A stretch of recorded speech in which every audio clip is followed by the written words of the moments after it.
Hey, what's up guys? This is Anthony from Anthony's Customs, and for this review, we are looking at the Hiya Toys Godzilla vs. Kong SKULLCAWLER.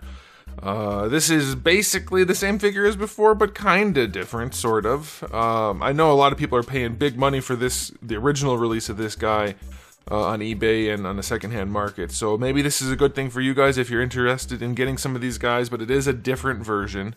The other one was just the regular Kong version, if memory serves, and this is the Godzilla vs. Kong version. So I don't know how particular you are, but this might be good for you if you are looking for one of those, or maybe more than one of those. So let's go ahead and get this guy off the stand and take a closer look. Alright, before we look at the figure, I do want to show you my package. It is not a window box, as is typically the case for Hiya Toys. You see the photo there with a lot of editing, and it looks really good in the photo. The editing is cool. It's a nice looking box, I suppose, but I don't know if anybody cares about non-windowed boxes for their figures, for you inbox collectors.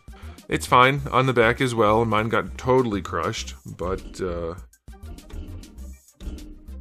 you can see what it looks like. Okay, so very big box. Their toys almost always have very, very big boxes. Alright, so let's go ahead and get into the review. I'll put a link in the description below if you want to try to track one of these guys down. I think they are still pre-order status on Big Bad Toy Store, but they might be in stock, so we'll see. Alright, this guy stands... Oh shoot, so that's 12. Alright, he stands almost 15 inches long. Almost. And in this pose, which is, I don't know, a pose, he might be in about 4 inches. So that's going to make him about 30, we'll say 36, 37 centimeters. And that's going to be roughly 10 centimeters tall, give or take. And here he is up against a Darwin. If you wanted to mix them in your collection, you could do that. Alright, so let's just get into the aesthetic on this guy. You guys can let me know if this is the kind of thing you would be interested in buying a repaint of if you already have the original, or if you're just looking at this because you don't have the original. So the first thing to note about this guy is his paints look good, but they are very glossy. There's a lot of nice shading going on in there. It looks really nice. There's good paint work, but he is like wet looking. He is very glossy. There's a spot on mine right there. Is that a fingerprint? That looks like a fingerprint.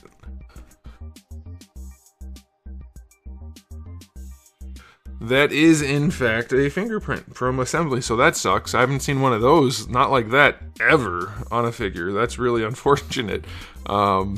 Usually they're just like grease marks or something, but a whole fingerprint stuck in the paint, that's something. Anyway, he looks good, but he's very glossy. Sculpt is basically the same thing as before, so it's a fine sculpt. There's plenty of detail. It has the right look to it. But, yeah, you're not getting anything groundbreaking here because it already existed. So, aesthetically, it's fine. If you want to do the mouth thing, it still has a mouth gimmick that opens the mouth. So, that's pretty cool. It still looks good when you open it. You do have a tongue in there, but one of the accessories is a different tongue. So, that's kind of cool if you like that.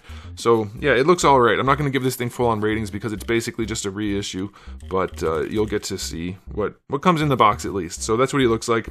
The tongue accessory is just a tongue accessory, so nothing particularly interesting there, but you do get that. And then for the articulation, it's basically the same thing, except he is very soft in the joints.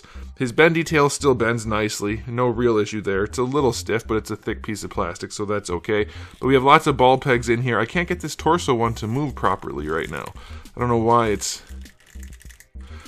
Is that the limit? I thought it posed more than that. I can't get mine to go up at all. Right there at this piece. But we do have ball pegs otherwise, and of course it rotates around. Why is this one? Doesn't seem to want to go. The spine's keeping it from moving, it looks like. But I don't remember that being the case before.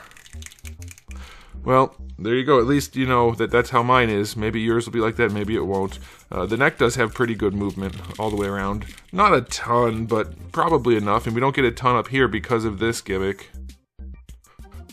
But otherwise, it moves nicely. Like, I think you'll be fine with this. There's a reason it's selling pretty well on the secondhand market, the original release.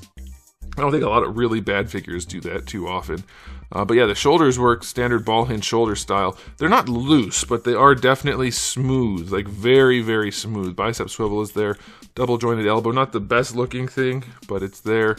And then you get the ball hinge ankle, which is actually really nice. Again, very smooth. which is unusual. Not loose, but smooth. So yeah, it'll pose, other than this, which I don't remember being the case, but you probably want them arched anyway, so I guess that's not a huge deal. But it is worth noting that this doesn't move as well as you might think. I thought it was going to move better, and it didn't. But you can definitely pose these guys, and for what they are, little bipedal worm monster things, worm lizards, what would you even call them? They're not snakes with legs, but kind of. Anyway, it's pretty good. I really liked the first one, honestly. Like, I'm not into the monster stuff and whatever, but for what it is, they did a pretty good job with the original release. I like the smoothness of the joints here, but they do feel a little bit too smooth, though not enough to be an actual problem. So I don't know, I guess we'll see if they loosen up. I don't think they will. So I think it'll be an okay purchase for those of you interested in this particular version. But it's not, like I said, it's nothing groundbreaking. It's basically the same thing as before with a new paint job, for the most part. So, there you go. That's my review for the new Skull Devil, or SKULLCAWLER, or whatever they're going by these days. But let me know if you're interested in something like this in the comment section below. I'm sure some of you are, and some of you are not. So thanks for watching, guys. If you enjoyed the video, please do give it a thumbs up. If you didn't, give it a thumbs down. And if you haven't subscribed, you should. I have new videos just about every single day, and thousands already on the channel. So make sure you come back for all of that. And in the meantime, keep collecting.